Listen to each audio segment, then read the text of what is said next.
Hello दोस्तों, स्वागत है आपके अपने यूट्यूब चैनल अपना स्टडी पे। मैं विनय कुमार और आज के इस वीडियो पे बात करने वाले हैं जैक बोर्ड अर्धवार्षिक परीक्षा यानी कि क्लास 10वीं की होने वाली है। सामाजिक विज्ञान की सेट 1 होने वाली है और अभी तक हमारे और भी सब्जेक्ट की वीडियो नहीं देखी, जैसे कि साइंस, मैथ, हिंदी, इंग्लिश वगैरह वगैरह की वीडियो आपने नहीं देखी है अर्धवार्षिक परीक्षा की, तो अभी जाके हमारे चैनल पे देखें।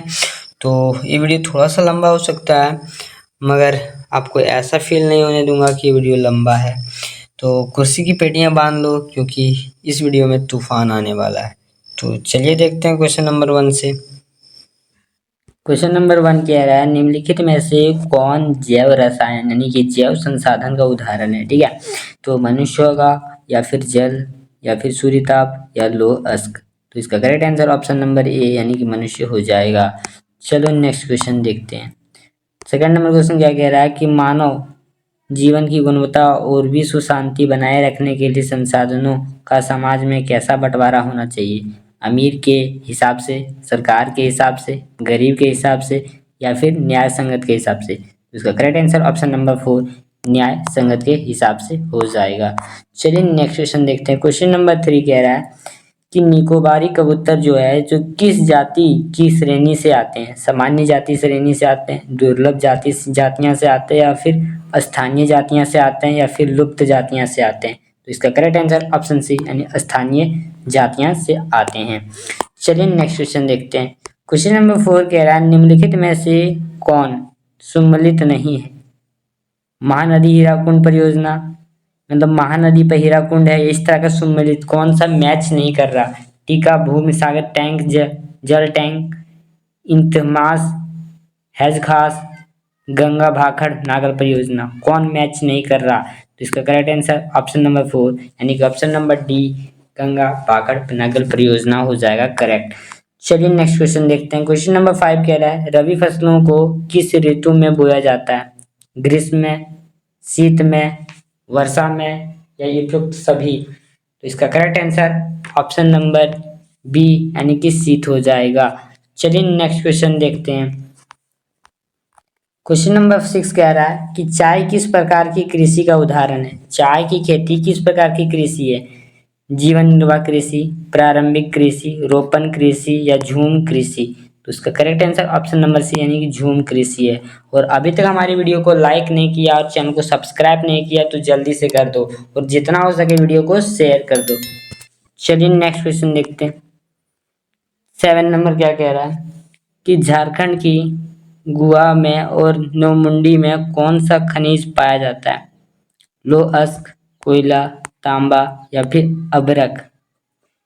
बताओ। तो इसका करेक्ट आंसर ऑप्शन नंबर 1 लौह अयस्क हो जाएगा। चलिए नेक्स्ट क्वेश्चन देखते हैं। क्वेश्चन नंबर 8 क्या कह रहा है, निम्नलिखित में से कौन से या किसका परिवहन पाइपलाइन द्वारा होता है। कौन ऐसा चीज है जिसका हम पाइपलाइन के द्वारा परिवहन करते हैं। पानी का, कच्चा तेल का, पेट्रोल उत्पाद का, या उपयुक्त सही। इसका correct answer option number D यानी उपयुक्त सभी हो जाएगा। सभी को हम पाइपलाइन के द्वारा भेजा जा सकता है। चलिए नेक्स्ट क्वेश्चन देखते हैं। क्वेश्चन नंबर 9 कह रहा है, हमारे देश की 22 प्रमुख भाषाओं की संवेदना, ठीक है, किस अनुसूची में रखा गया। 8वीं में, 9वीं में, 7वीं में, या फिर 6ठी में। तो इसका correct answer option number A यानी कि 8वीं हो जाएगा। चलिए नेक्स्ट क्वेश्चन देखते हैं। क्वेश्चन नंबर 10 कह रहा है, स्थानीय शासन व्यवस्था में कितने पद महिलाओं के लिए आरक्षित है। 1/3, 1/4, 2/3, 3/4। तो इसका correct answer option number A यानी कि 1/3 हो जाएगा। चलिए नेक्स्ट क्वेश्चन देखते हैं। क्वेश्चन नंबर 11 कह रहा है कि अमेरिका में नागरिकीय आधार आंदोलन कब हुआ। 1968 से 1974, 1954 से 1968, 1974 से 1980, या फिर 1980 से 1988। तो इसका correct answer option number B यानी कि 1954 से 1968 हो जाएगा। चलिए नेक्स्ट क्वेश्चन देखते हैं। क्वेश्चन नंबर 12 क्या कह रहा है, भारत के राज्यों की विधान सभाओं में महिलाओं का प्रतिनिधित्व कितनी फीसदी है। तो 5%, 4%, 14%, 5% से कम। तो इसका correct answer option number D यानी कि 5% से कम है। चलिए नेक्स्ट क्वेश्चन देखते हैं। क्वेश्चन नंबर 13 कह रहा है कि इनमें से कौन सा देश यानी कि द्विलीय व्यवस्था है। ठीक है, भारत, अमेरिका, फ्रांस, जर्मनी। तो इसका करेक्ट आंसर ऑप्शन बी यानी कि अमेरिका हो जाएगा। चलिए नेक्स्ट क्वेश्चन देखते हैं। नेपाल में राजतंत्र को किस वर्ष समाप्त किया गया। नेपाल में राजतंत्र को किस वर्ष समाप्त किया गया। 2006 में, 2008 में, 2004 में या फिर 2005 में। तो इसका correct answer option number B यानी कि 2008 में समाप्त किया गया। चलिए नेक्स्ट क्वेश्चन देखते हैं। 15 नंबर क्वेश्चन क्या कह रहा है कि बोलियावाय में पानी की नर्जीकरण के खिलाफ आंदोलन अगुवाई किस संगठन ने किया था। एफईडीए कॉर ने या फिर बमको सिफ में या फिर नेपेम में या फिर कांग्रेस ने। ये पार्टी का नाम है, जितने भी पार्टी इसका नाम दिया गया है। ठीक है, तो इसका करेक्ट आंसर ऑप्शन नंबर 1 यानी कि फिडकोर में। ये बहुत बार आपके एग्जाम में पूछा गया है, मोस्ट इंपॉर्टेंट क्वेश्चनों में से एक है, तो इसको तो आप याद ही कर लीजिएगा। चलिए नेक्स्ट क्वेश्चन देखते हैं। 16 कहते हैं कि काल में शिशु मृत्यु दर कम करने के लिए एक कारण निम्नलिखित में से कौन सा है।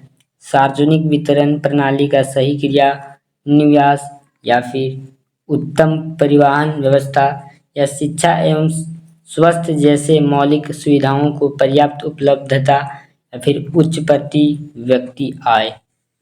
तो इसका correct answer option number C यानी कि शिक्षा की, स्वास्थ्य जैसी मौलिक सुविधाओं की पर्याप्त उपलब्धता। चलिए नेक्स्ट क्वेश्चन देखते हैं। 17 क्या कह रहा है, निम्नलिखित में से कौन से यानी कैसे संगठित क्षेत्र की नियोजित किया जा सकता है या कहा जाता है।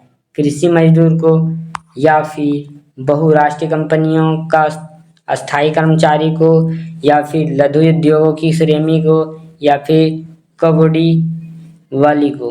तो इसका करेक्ट आंसर ऑप्शन बी यानी कि बहुराष्ट्रीय कंपनियों की कहा जाता है। और अभी तक हमारी वीडियो को लाइक नहीं किया और चैनल को सब्सक्राइब नहीं किया है तो कर दो और जितना हो सके शेयर कर दो। अगर आपको हिंदी, इंग्लिश या फिर कोई भी सब्जेक्ट या पर अर्धवार्षिक परीक्षा का वीडियो चाहिए तो हमारे चैनल पे जाके एक बार पढ़ लेना, क्योंकि सारी सब्जेक्ट के मैं वीडियो अपलोड कर दिया हूँ और अभी आने वाली कुछ दिनों तक आएगा वीडियो, क्योंकि आपका एग्ज़ाम सितंबर में होने वाला है, जो कि डेट भी रिलीज हो चुका है हमारे चैनल पे, तो एक बार देख लेना जाके। ठीक है, और जितना हो सके शेयर कर देना और छोटे भाइयों के साथ भी ये बता देना अपने छोटे भाइयों को, क्योंकि क्लास 9 के लिए भी हम उसकी वीडियो बनाते हैं तो उनको भी पता चल जाना चाहिए कि 9 क्लास का तैयारी अपना स्टडी यूट्यूब चैनल करवा रहा है, तो वहाँ से वो पढ़ ले। चलिए नेक्स्ट क्वेश्चन देखते हैं। 18 नंबर क्वेश्चन क्या कह रहा है, रोजगार की अधिक अवसर उत्पन्न करने के लिए निम्नलिखित में से कौन सी उपाय की जाती थी। सिंचाई की सुविधाओं के लिए विविधता या फिर विद्यालय और अस्पतालों की स्थापना, खाद्य प्रदाताओं की इकाई स्थापना या फिर इसमें ये तीनों ऑप्शन नहीं है, ये एक तरह से रोल कर रहा है। यहाँ पे आपका ऑप्शन है, कौन वाला सही होगा बताओ 18 का। एक बार तुम देख लो क्वेश्चन, क्योंकि इस तरह के क्वेश्चन आपको एग्जाम में कभी कभी देखने को मिलते हैं। अगर आ गया इस बार एग्जाम में तो शायद आप पास हो पाओगे या फिर ये क्वेश्चन आप गलत कर दोगे, इसलिए एक बार बोलता हूँ मैं, पूरी क्वेश्चन को एक बार अच्छा से पढ़ लो, वीडियो को पॉज करो और अच्छे से पढ़ लो। तो इसका correct answer option number D यानी कि 1, 2, 3 तीनों सही हो जाएगा। चलिए नेक्स्ट क्वेश्चन देखते हैं। 19 नंबर वाला क्या कह रहा है कि निम्नलिखित में से कौन सी यानी कि एलर्जी जो होती है, एलर्जी भारत सरकार की ओर से करेंसी नेट जारी करती है। ठीक है, करेंसी नोट जारी करती है मतलब पैसे का, भारत के वित्त मंत्री इन्हें जारी करती है या फिर भारत रिजर्व बैंक द्वारा जारी किया जाता है या फिर देश की सभी बैंकें कंपनियां नोट जारी करती है या फिर विश्व बैंक करेंसी नोट जारी करती है। तो इसका correct answer option number B यानी कि भारतीय रिजर्व बैंक जारी करती है। ठीक है, याद कर लीजिएगा। और यहाँ तक जितने भी मैं क्वेश्चन कराया सारा क्वेश्चन आपको उम्मीद करता हूँ समझ में आया होगा, और नहीं समझ में आया होगा तो एक बार वीडियो को फिर से देख लीजिएगा, क्योंकि सारा इंपॉर्टेंट क्वेश्चनों में से एक है। तो एक बार तो वीडियो पूरा देखिएगा और जितने दोस्तों के साथ शेयर कर पाओ कर देना, क्योंकि बहुत मेहनत लगता है इस तरह की वीडियो को शूट करने में, और इस तरह की वीडियो आपको कोई यूट्यूब चैनल पे नहीं मिलेगा। ठीक है, तो 20 नंबर क्वेश्चन कह रहा है कि राम और श्याम छोटे किसान हैं जिन्हें अलग अलग शास्त्रों में 20,000 रुपए दी कर्ज लिया है, जिसे 1.5% की ब्याज से प्रति दर की एक व्यापारी से लिया है, जबकि श्याम ने वही 8% ब्याज से लिया है। तो उपयुक्त आधार पर निम्नलिखित में से कौन सा कथन सत्य होगा। ये तो आप जानते हो, मैथ का थोड़ा सा क्वेश्चन है, थोड़ा सा पढ़ लेते। सत्य कौन है, यानी कि सही को निकालना है। राम ने सही किया क्योंकि उसने इस प्रकार की कर्ज का कार्यवाही नहीं करनी पड़ी। ठीक है, श्याम ने हालांकि ज़्यादा खराब है क्योंकि उनकी ज़्यादा ब्याज देना पड़ेगा, या फिर राम की हालात ज़्यादा खराब है क्योंकि उसे ज़्यादा ब्याज देना पड़ेगा, या फिर श्याम बेहतर है क्योंकि इनसे ज़्यादा ब्याज मिल रहा है। तो इसका correct answer option number C यानी कि ये वाला हो जाएगा। एक बार आप वीडियो को पॉज करके अच्छे से इस क्वेश्चन को देख लीजिएगा, क्योंकि इस तरह के क्वेश्चन थोड़ा सा कम चांसेस होते हैं एग्जाम में आने के लिए, मगर मैं करवा देता हूँ क्योंकि ये नहीं लगे कि बाद में कि मैं आपका क्वेश्चन मैच नहीं किया। ये 100% मैच करने वाला से क्वेश्चन से सारे एकदम एग्जाम में हो वही यही छपने वाला, सेम टू सेम यही छपेगा, 100% गारंटी। 21 कह रहा है भारत सरकार ने सूचना का आधार आरटीआई नामक कंपनी कब लागू किया। मतलब आरटीआई कंपनी कब लागू किया, अक्टूबर 2005 को, अगस्त 2006 को, या फिर जनवरी 2005 को, या फिर नवंबर 2007 को। तो इसका करेक्ट आंसर ऑप्शन नंबर 1 यानी कि ए, अक्टूबर 2005 को।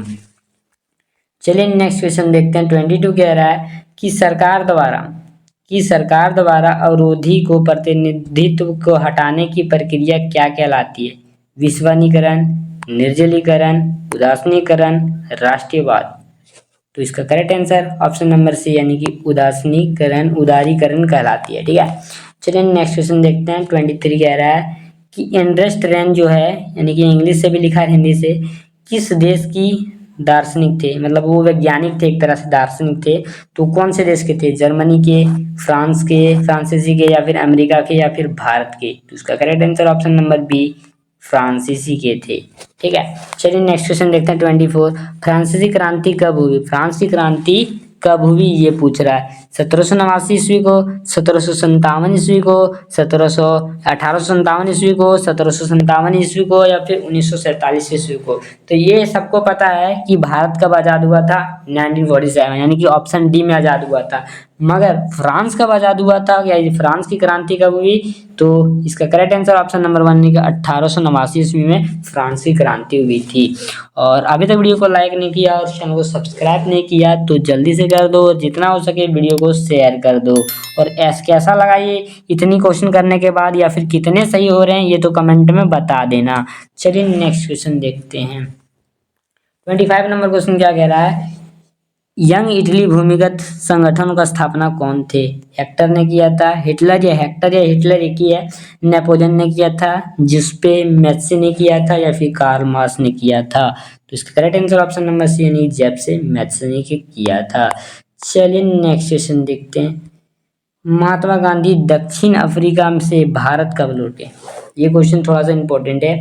जनवरी 1905 को, 15 को, या फिर अगस्त 1921 को, या मार्च 1930 को, या फिर जनवरी 1950 को। कब वो लौटे थे ये आपको याद करना क्योंकि इंपॉर्टेंट है। ऑप्शन ये हो जाएगा जनवरी 1915 को। ठीक है, चलिए नेक्स्ट क्वेश्चन देखते हैं। 27 नंबर वाला क्या कह रहा है कि पुनः पैक्ट डॉक्टर भीमराव अम्बेडकर जो है एवं उनके मध्य हुआ था। किसे, जवाहरलाल नेहरू के मध्य हुआ था, या फिर सरदार वल्लभ पटेल के हुआ था, सरदार वल्लभ पटेल, या फिर राजेंद्र प्रसाद, या महात्मा गांधी। तो इसका correct answer option number D यानी कि महात्मा गांधी हो जाएगा। चलिए नेक्स्ट क्वेश्चन देखते हैं। क्वेश्चन नंबर 80 यानी कि 28 कह रहा है कि 1990 यानी कि 1890 ईस्वी में दशकों में रेस्टैपर पोस्ट नामक बीमारी किस देश में बहुत तेजी से फैली। यानी कि रडरपोस्ट नामक बीमारी कौन से देश में सबसे ज्यादा फैली ये पूछ रहा है। America, Africa, Britain, Japan. तो इसका correct answer option number B यानी कि अफ्रीका हो जाएगा, जो कि आपको याद ही होगा। चलिए नेक्स्ट क्वेश्चन देखते हैं। 29 का कह रहा है निम्नलिखित में से कौन से देश मित्र राष्ट्र में पली थी। ठीक है, तुर्की, ऑस्ट्रिया, ब्रिटेन, जर्मनी। तो इसका correct answer option number C Britain हो जाएगा। चलिए नेक्स्ट क्वेश्चन देखते हैं। क्वेश्चन नंबर 30 यानी कि लास्ट क्वेश्चन है इस वीडियो का, तो एक बार देख लेते हैं। रेडी? मगर इसका आंसर मैं नहीं बताने वाला, क्योंकि आप क्या बताओगे, सारी वीडियो को हम सारे क्वेश्चंस को हम कर देंगे तो तुम वीडियो देख लोगे सिर्फ, या फिर पूरी वीडियो वॉच भी नहीं करोगे। तो एक क्वेश्चन को आपको आंसर देना है कमेंट में, तो पढ़ देता हूँ। रिपीटिंग जर्मनी मशीन किसके द्वारा बनाई गई थी? बुट न्यूटन द्वारा, केपलर द्वारा, या जेम्स हैरीवेज द्वारा, या रैपल द्वारा? तो बताना अपने कमेंट में। और ये वीडियो कैसा लगा ये तो कमेंट में बता ही देना, और साथ ही साथ अपने दोस्तों के साथ शेयर कर देना यार, क्योंकि बहुत मेहनत लगता है इस तरह की वीडियो को बनाना।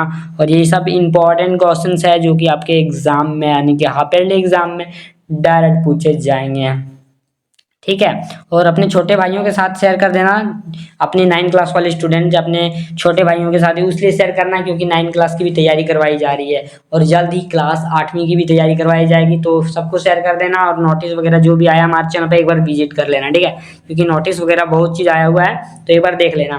तो आज के इस वीडियो में इतना ही। हमारा वीडियो अच्छा लगा हो तो एक लाइक और एक प्यारा सा कमेंट एंड चैनल को सब्सक्राइब कर लेना। मिलते हैं नए वीडियो के साथ, तब तक के लिए जय हिंद जय भारत। Peace.